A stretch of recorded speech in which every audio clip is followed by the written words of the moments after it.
and drug eruptions and hypersensitivity reactions. Now, for acute hypersensitivity reactions, the most common things to cause an acute hypersensitivity reaction is a bug, insect sting, a drug, penicillin sulfa drugs, allopurinol and rifampin, a food, I'm allergic to peanuts, I'm allergic to chocolate, peanuts, chocolate apricots, peanuts, chocolate apricots. Warning, this food was made on machinery that may have been used in the processing of nuts. Acute urticarial reactions. Our first image, urticaria. Notice these red blotches here with red circles. This is mast cells releasing histamine within the skin. Mast cells releasing histamine within the skin. Mast cells releasing histamine within the skin. What I want you to notice is that for acute urticarial reactions, bugs, insect stings, drugs, penicillin sulfa drugs, allopurinol and rifampin, penicillin sulfa drugs, allopurinol and rifampin, and bugs, drugs, foods, bugs, drugs, and foods, bugs, drugs, and foods, bugs, drugs, and foods. So acute urticarial reactions. Acute urticarial reactions, bugs, drugs, and foods. So that means that if you get stuck by an insect or bitten by a stinging insect, you don't die of acute overwhelming envenomation. You don't get stuck by 500 African killer bees simultaneously. When you die of an allergic reaction, you die of one single insect, and then you have anaphylaxis and you die of hypotension and shock. Drugs. You'll notice that these drugs, penicillin sulfa drugs, allopurinol, rifampin, quinidine, are the drugs that people are always allergic to. I've got allergic interstitial nephritis, and I like to pee eosinophils. I like to pee eosinophils. Do you like to pee eosinophils? Eosinophiluria. Penicillin sulfa drugs, allopurinol, rifampin, quinidine. Hemolysis. Drug-induced hemolysis, penicillin sulfa drugs, allopurinol, rifampin, quinidine, the same drugs that cause allergic interstitial nephritis, cause hemolysis, cause skin reactions. Allergic interstitial nephritis cause hemolysis, cause skin reactions. Bugs, drugs, and foods, bugs, drugs, and foods, bugs, drugs, and foods. Allergic interstitial nephritis, the same drugs for all of them. Now, chronic urticaria is different. Chronic urticaria is caused by pressure, dermatographism, pressure, cold applied to the skin, vibration, pressure, cold, and vibration, pressure, cold, and vibration. Chronic urticaria, pressure on the skin, dermatographism. Cold, put an ice cube on that skin, and it's like a burn. Vibration, put a tuning for urticaria. Chronic urticaria, pressure, cold, and vibration. Now, all forms of urticaria get treated with the same thing. They get treated with antihistamines. But what type of antihistamines?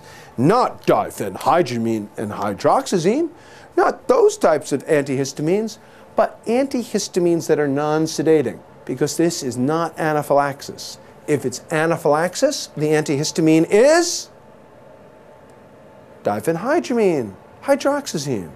Diphenhydramine, Benadryl, hydroxyzine. Anaphylaxis is diphenhydramine, Benadryl. Okay, it's a little sleepy. All right, it makes you a little sedated. But if you have anaphylactic shock, you need the power of that diphenhydramine, or you get hypotensive. Oh, sure, it's a little sedating, but it's better to be alive and sedated than be fully alert and dead. I'd rather be alive and sedated than be dead and fully alert. So therefore, antihistamines that we use for urticaria are non-sedating, because this is not hypotension.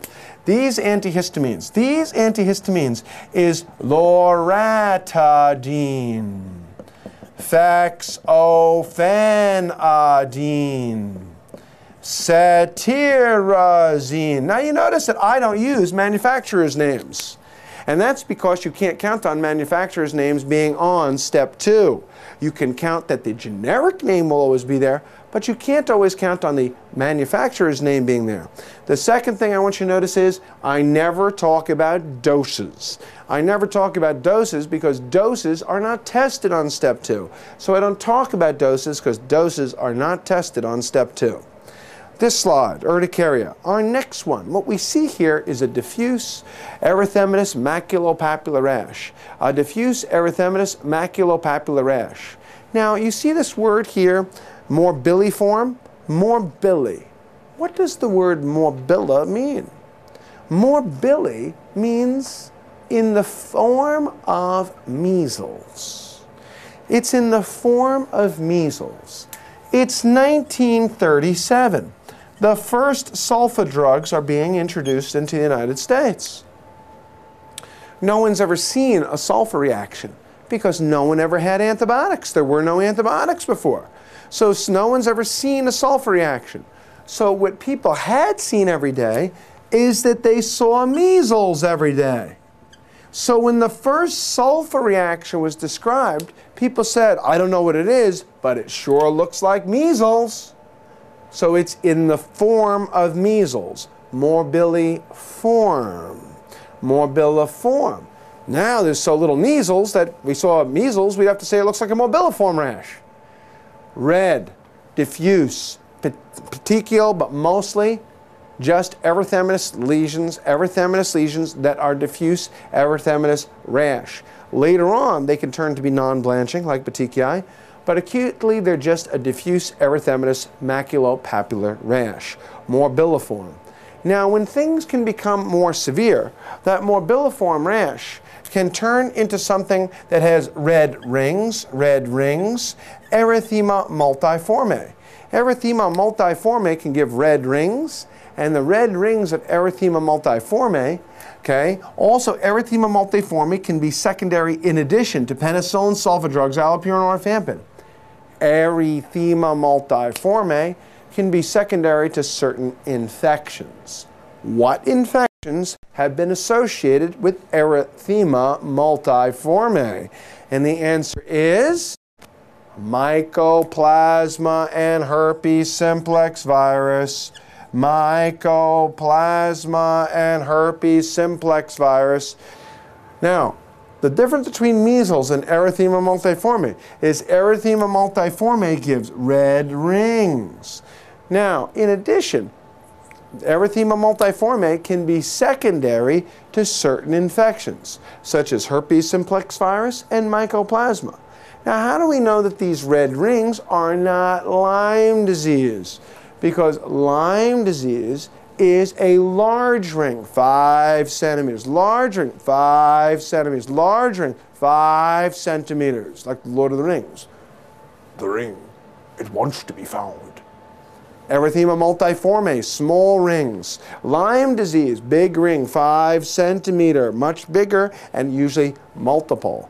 Now, when it starts to involve mucous membranes, you will see Stevens-Johnson syndrome. Now, the difference between these others and Stevens-Johnson syndrome is that Stevens-Johnson syndrome involves mucous membranes.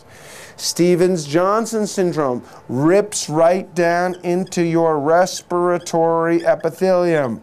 Stevens-Johnson syndrome goes right down through your mouth into your bronchi and sloughs off the bronchial epithelium.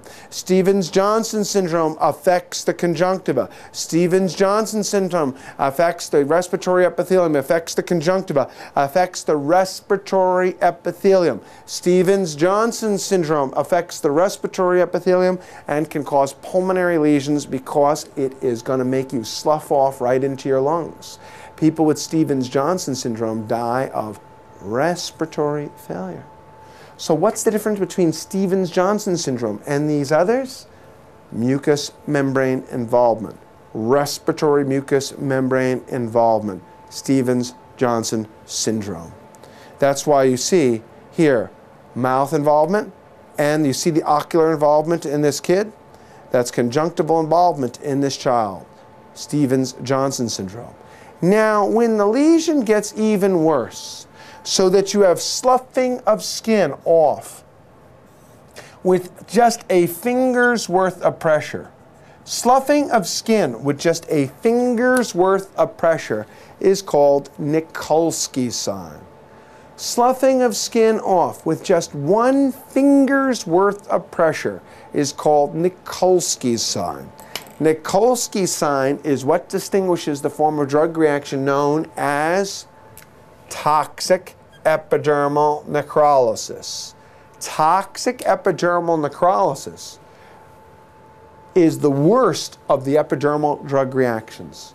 Mild, morbilliform rash in the form of measles. It's red, it's diffuse, but it's not a big deal. Stop the drug and it will get better. Ooh, red rings can be associated with herpes and mycoplasma, erythema multiforme. Worse still, mucous membrane involvement. Oh my God, I can die of respiratory failure. Stevens-Johnson. Sloughing of it even worse, so that one finger's pressure, denudes me, denudes me, denudes me. Nikolsky sign, toxic epidermal necrolysis. The drugs that cause these reactions are the same for all of them.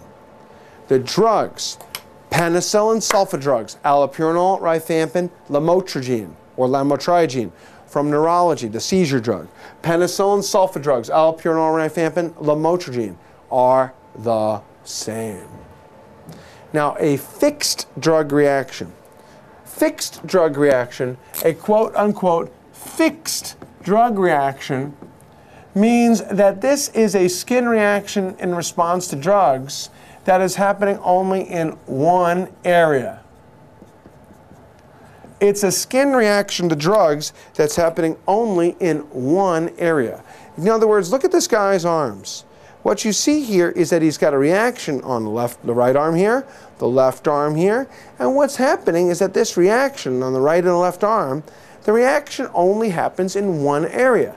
How'd you like that to happen to you? I'm allergic and I develop a rash, but only here. I'm allergic and I develop a rash, but only here. I'm allergic and I develop a rash, but only here. Oh my goodness.